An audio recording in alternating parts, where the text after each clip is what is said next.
In our last video, you'll recall that we accidentally walked in on a conversation between Frederick Halstead and Abigail Edwards. During this conversation, Frederick mentioned something about a missing person he calls Brax. If Velma's capable of running the warehouse, she can certainly pick up her own caffeinoid.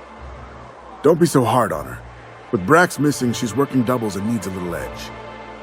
Very well, dearie. But you stop by any time you like, Thanks, I'll keep that in mind. To find out more about Brax, we can head over to the Stellar Bay warehouse and speak with Velma. Look, you can tell Catherine the new shipment will be ready when it's ready, all right? She's welcome to come up here and pack boxes herself if she's in such a hurry. Alright, let's have some fun with this one. You know, Catherine said she'd shove you in a box if you keep running your yap like that. Did she now? Well, I can see I was mistaken. Because if Catherine really had sent you, there'd be a lot more expletives in your message. Hope you can forgive my temper. This job has been running me ragged lately.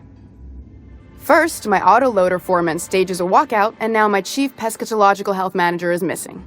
Your chief what now? Braxton. He's in charge of getting the fish fat, but also making sure they don't get too many tumors. He's a real wizard with pharmaceuticals, but he has creative notions of working hours. Comes with living in a free colony, I guess. So he just kinda works when he wants to? Don't you have rules about that sort of thing? We're not keen on rules for rules' sake around here. Means Braxton skips work sometimes, but it also means no company boss is telling me when I can take a shit. Since you don't seem to be constrained yourself, maybe you could check up on him. He lives in the apartments. Tell him Velma said to get his lazy ass down here, or she might start noticing those extra jugs he's been taking from supply. Something else on your mind? You said Braxton had been stealing drugs? Stealing's such a nasty word. Let's call it skimming. And yeah, let's just say I've noticed the sterile biotics we use for the fish would get used a little faster on Braxton's shifts. And why didn't you turn him in? We're not like those corporate towns where you get fined for sleeping on the wrong side of the bed. Besides, the Spacer's Choice stuff we use is cheap enough. And Braxton knows how to get the Saltuna, fat and mostly tumor-free. Alright, well, I'll go investigate Braxton's disappearance and hopefully come back with some answers. I'll see you later. To reach Braxton's apartment, we can head out of the warehouse and turn right. Then take your first left, and then a second left at the large Stellar Bay sign. Braxton's apartment building is the one with the sparks spitting out of a large hole in the second floor. Once inside, we can head up some stairs to the south and then enter Braxton's room, where strangely, we find a woman rummaging through the cabinets. You startled me. Don't sneak up on a person like that, huh?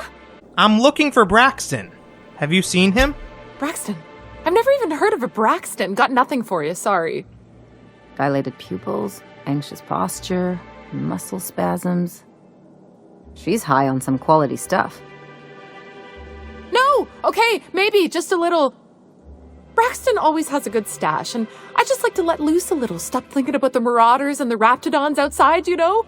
Ah, so you do know Braxton. Where is he? Oh, damn. He told me he was delivering to this house in the ruins south of town. Whole family had fallen sick, and he had some meds on hand. So maybe look for him there? Great, that's all I needed to hear. I'll be straight with you. Folk who disappear in the wilderness generally aren't able to come back. Don't get your hopes up. Point taken, Nyoka. For the record, I don't feel too good about this either. It's never a good sign when someone involved in drugs suddenly goes missing. Braxton could be anywhere, but at least we have a lead. A mysterious house in the southern Stellar Bay ruins. The house that Lauren told us about is located near to the graveyard we visited in our last episode. To reach it, we can head south down the road and then turn right at the directional sign. Up ahead, we spot a family of raptidons patrolling the streets, one of which is a colossus. If we crouch down and take it real slow, maybe we can make it to the house without drawing their attention. Easy now. Nothing to see here. Good raptidons. You just stay right there and don't look in this general direction. No. You stay. Stay. Good boy.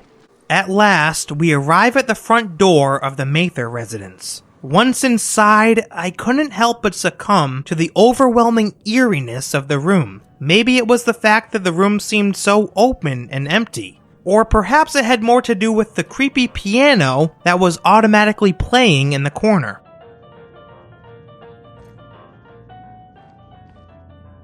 Oh, I don't like this at all. Things get even more bizarre after heading through a second door into the kitchen. A visitor? What an unexpected surprise! Please, come in. Come in. I'm getting real bad fight or flight right now. Watch your step. People ain't this friendly outside city walls. In my experience, any stranger this friendly either wants to rob and airlock you or sell you something. Nonsense. Out here in the wilderness, we welcome all who come to our door. Now come in, make yourselves comfortable. I have to agree with Nyoka and Ellie. Something is definitely off about this man. But if we come right out of the box and ask about Braxton, it might blow our chances of digging up some lore. Therefore, I'm just going to play dumb for now and then ask about Braxton later. Thanks for the warm greeting, Edgar. I'll go ahead and make myself comfortable then. Excellent. You've arrived at just the right time. My wife is putting the finishing touches on dinner. Please, make yourself at home until it's ready. Something ain't right about this. Next, we can go ahead and speak with another man sitting at the dinner table named Levi. Oh, hello there. You come for dinner? Yeah, I guess so. That's nice. We had someone else over a week ago or yesterday. I forget. Level with me here, Levi. You're a few rungs short of a ladder, aren't you? You got a funny way of putting things. I used to be good with words, but it feels like there's this fog. Sorry, have we talked about this before? Is there something I can do to help you, or...? That's nice of you. I usually feel better after I eat. Mama said dinner's almost ready, huh? Yeah, I'm gonna leave you alone now. Finally, we can go ahead and speak with Martha Mather, who is hard at work preparing dinner for the family. What a pleasant surprise. And just when I was beginning to fear we'd seen the last of good company for a spell. Yet the Eternal provides, does it not? If you're so eager for company, why live all the way out here? The Eternal does not desire that we huddle and hide, crowded in by walls. We all share the spark of the divine, and we were made to spread it across the stars. Out here, we are free. And even apart from society, the universe provides for us, as your being here proves. The universe provides for us, as your being here proves? How does me strolling into their home provide for the Mather family? Thankfully, we're given the option to ask Martha that very question. What do you mean by that? Just that your presence here is a gift to us, and one that we don't take for granted. Look at me, prattling on as if this gravy is going to cook itself. Why don't you run along until we are ready for dinner? Okay, I'm officially creeped out. Maybe it's time for us to get out of here. But as we go to leave, we notice that the front door is locked, and only the Mather house key can open it. Oh, what's going on? Why are we suddenly trapped in here? Edgar, please tell me there's a rational explanation for this. Why is the door locked? Is it sticking again? I'm afraid nothing out here works the way it used to. There's a bit of a trick to jimmying it open. I'll see to it once we've finished dinner. No, you'll see to it now. Please, there's no need for incivility. Though I certainly understand how hunger sharpens the temper. I promise I'll get the door open once we've had our meal. Until then, why don't you stretch your legs a bit? A nice walk around the house will surely limber them up. Alright, I guess I'll have a look around then. Heading upstairs, we come to another locked door to the south. I did try to pick the lock, but this door just leads out to a balcony. There's no loot out here, so we can reluctantly head back inside. As we make our way back to the hallway... Oh man, I didn't see you earlier. How long have you been standing there? Oh, hi there. Did you come to bring us more of those rocket candies? Rocket candies? No, what are you talking about? You know, the ones that come in a bottle with a rocket ship on the front. Doesn't sound like any medication I've heard of. Nothing legitimate, anyway. taste very good, but they make me feel so nice. Hungry, too. Actually, you know what? I did bring some candy. That's wonderful. There was this other man who used to bring them. Not anymore, though. What can you tell me about this man? Mama and Papa said he came from the city. When we got sick one time, he brought those candies to make us well again. And they worked. Now we feel better than ever. Mama says they're a gift from the Eternal. Yep, that sounds like Braxton, all right. Tell me, Lizzie, why doesn't he bring you any more rocket candies? He said they were making us sick. Mom and Papa got real mad at him for that. Some kind of off-brand drug, maybe? Wouldn't be the first or the worst. They went to have a talk with him. Afterwards, they said he wasn't coming back again. We do have the option here to ask whether or not this person's name was Braxton, but remember, I'm playing dumb. I'm going to find out all there is to know about this family before I show my hand. I'm gonna go now, Lizzie. Okay. Maybe I'll see you at dinner. The way she said that reminded me of a rat licking its chops. Be careful. Nearby, we find 2 doors, one on either side of the hallway. Heading through the door to the north first, we find a very pink room with a large bin sitting in the corner. I didn't loot any of its contents since it was all set to owned, but in case you're wondering, it contains a mag pick, some armor and weapon mods, 25-bit cartridges, and a weapon called the Telescoping Staff MK2, which deals 233 DPS. Directly across from this room is another door, but when we go to enter... Hey, what are you doing in my room? Sorry, I was just looking around. Liar! You're trying to steal the last of my rocket candies, aren't you? Calm down, let me carry about my business. I tried searching for these rocket candies inside of Lizzie's room, but sadly, all I found was a mag pick beneath the bed and a journal on top of her desk. Oddly enough, the journal belongs to Levi, the forgetful fellow we met downstairs. Lizzie must have stolen it when Levi wasn't paying attention. This particular journal entry is a collection of 4 short poems, the first of which is titled Sunrise. The sun crests the horizon, as round, soft, and warm as the lump of a cysty pig. The day is fresh and alive with possibility. Alright, nothing out of the ordinary yet. The second poem is titled Trees. Ever-reds rise from the ground, glistening and triumphant in daylight. They remind me that life can grow, even here, amidst the dark. The third is titled Sky, but in this poem, something strange starts to happen. Levi begins misspelling words. Monarch 1 grows large and dark, like a moth that eats the sky. I try to think of words I had to describe it, but something dark swallows them too. Finally, in a poem titled Hunger, Levi writes, There's an ache sharp in my stomach, hurts all the time. Food makes me sick, water makes me sick. Always hungry, so I can't think. What on earth is making Levi so hungry? And what's causing him to speak and write like this? Maybe if we continue exploring, we'll get some answers. At the end of the hallway, we find more stairs leading up to the northwest. Once we're on the top floor, we can turn left and then make another quick turn into a bathroom. There is a fairly large shower in here, but nothing for us to loot, so we can head back out to the landing and travel through a door to the south. We find ourselves in a bedroom. There's a strange supply room towards the back of the room, which I have to admit seemed incredibly out of place to me. Who has this kind of a supply room, which honestly looks more like a janitor's closet, in the back of their bedroom? Suddenly, we notice a large hole ripped out of a wall to the east, allowing us to see directly into the connecting room. And wait a minute, what's that? Is that blood?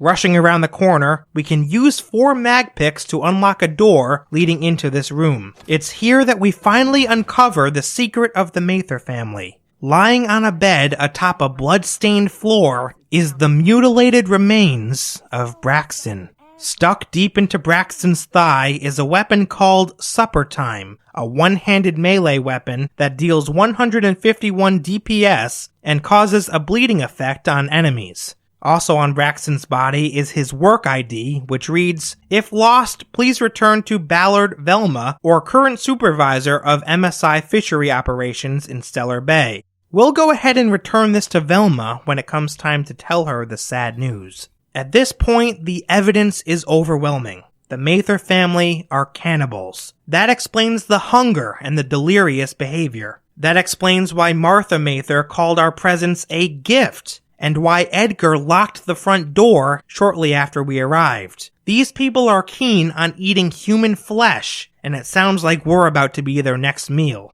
After equipping the supper-time blade in preparation for some sweet, poetic justice, we can return downstairs to confront the family. But what's this? You're tracking blood into the kitchen. Oh dear. You've been nosy, haven't you? Oh, well look what we have here. The murdering cannibal accuses me of being nosy. Quickly, my dear, he's getting agitated. We can't let the meat spoil. Don't worry. We'll make this quick. Here they come!